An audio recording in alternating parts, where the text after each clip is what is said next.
নমস্কার বন্ধুরা, আজ আমি আপনাদের সাথে শেয়ার করব বরবটি আলু দিয়ে ঝাল ঝাল শুকনো তরকারির রেসিপি। আমার মতো একবার এইভাবে বানিয়ে দেখুন। রুটি, পরোটা, ভাত সব কিছুর সঙ্গে খেতে অসম্ভব ভালো লাগে। আশা করছি আজকের এই আলু বরবটির শুকনো তরকারির রেসিপি আপনাদেরও ভীষণ ভালো লাগবে।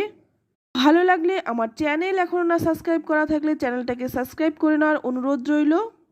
তো প্রথমে এখানে আমি 250 গ্রাম বরবটিকে ভালো করে ধুয়ে পরিষ্কার করে নিয়ে তারপর লম্বা লম্বা করে কেটে নিয়েছি। আর আলুগুলোও কিন্তু টুকরো টুকরো করে কেটে ধুয়ে তারপর জল ঝরিয়ে নিয়েছি। আলু বরবটিটাকে কেটে নেওয়ার পর এবার অপর দিকে একটা পাত্রের মধ্যে আগে থেকেই কিছুটা জল গরম করতে দিয়েছিলাম। এবার এই গরম জলের মধ্যে দিয়ে দিচ্ছি কেটে রাখা বরবটিটা। বরবটিটা কিন্তু খুব বেশি সেদ্ধ করব না, জাস্ট একটু ভাপিয়ে নেব। 2 মিনিট একটু ফুটিয়ে নিয়ে এবার এটা নামিয়ে নেব। একটু যদি ভাপিয়ে নেওয়া হয় বরবটির কালারটা নষ্ট হবে না, বেশি ভাপালে কিন্তু বরবটির কালারটা নষ্ট হয়ে যাবে। এবার নামিয়ে কিন্তু ঠান্ডা জল দিয়ে একটু ধুয়ে নেব। এবার অপর দিকে কড়াই গরম করে নিয়ে এর মধ্যে দিয়ে দিলাম 2 চামচ সর্ষের তেল। ফোড়নে দিয়ে দিচ্ছি হাফ চামচ গোটা জিরে। জিরেটা ভাজা হয়ে গেলে এখানে দিয়ে দিলাম 1 চামচ রসুন। এখানে রসুনটাকে আমি কুচিয়ে দিয়েছি, আপনারা চাইলে থেতো করে দিতে পারেন, তবে বেটে দেবেন না।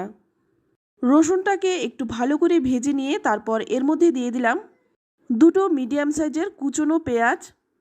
পেঁয়াজটাকে ভালো করে একটু ভেজে নেব।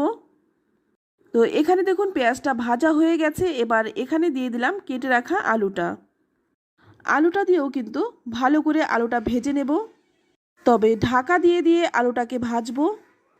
এতে করে কিন্তু আলুটা বেশ ভালো করে ভাজাও হয়ে যাবে আর নরমও হয়ে যাবে।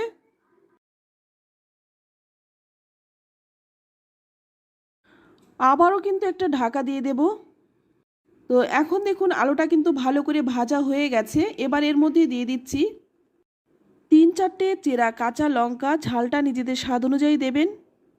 এবার দিয়ে দিচ্ছি 1 চামচ জিরে গুঁড়ো, 1 চামচ ধনে গুঁড়ো, 1 চামচ দিয়ে দিচ্ছি হলুদ গুঁড়ো, আর দিয়ে দিচ্ছি হাফ চামচ কাশ্মীরি লঙ্কার গুঁড়ো। তারপর ভালো করে একটু মিশিয়ে এর মধ্যে দিয়ে দিচ্ছি সামান্য একটু জল। জলটা দিয়ে মশলাটা কষাবো যাতে করে মশলাটা পুড়ে না যায়। তো ভালো করে মিশিয়ে নিয়ে এবার একটা ঢাকনা দিয়ে ঢেকে 5 মিনিট রেখে দেব।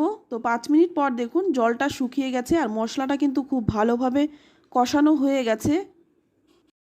এর জন্য দেখুন মশলা থেকে কিন্তু তেলও ছেড়ে দিয়েছে। তো আর আলুটাও কিন্তু খুব ভালোভাবে নরমও হয়ে গেছে।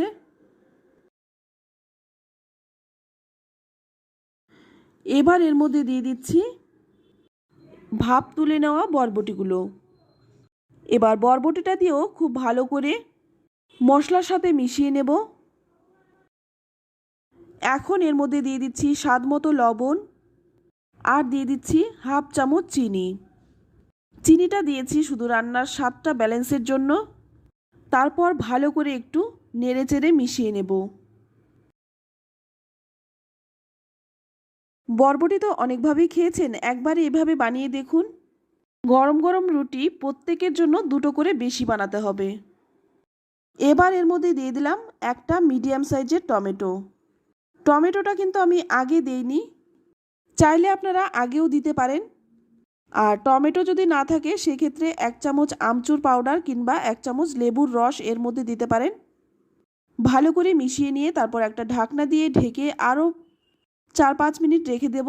তো 4-5 মিনিট পর দেখুন টমেটোটা কিন্তু খুব ভালোভাবে নরম হয়ে গেছে।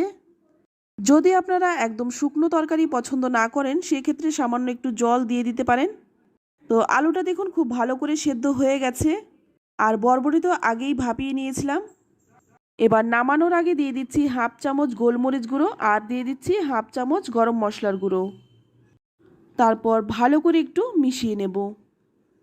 তবে আজ আমি কিন্তু বরবটি আলুর শুকনো ঝাল ঝাল তরকারি বানিয়েছি। আপনারা চাইলে সামান্য একটু জল দিয়ে গ্রেভিও করতে পারেন।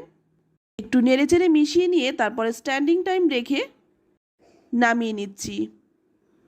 তো দেখুন দেখতে কতটা সুন্দর হয়েছে, খেতেও দুর্দান্ত হয়। রুটি, পরোটা, এমনকি গরম গরম ডাল ভাতের সাথেও খেতে ভীষণ ভালো লাগে।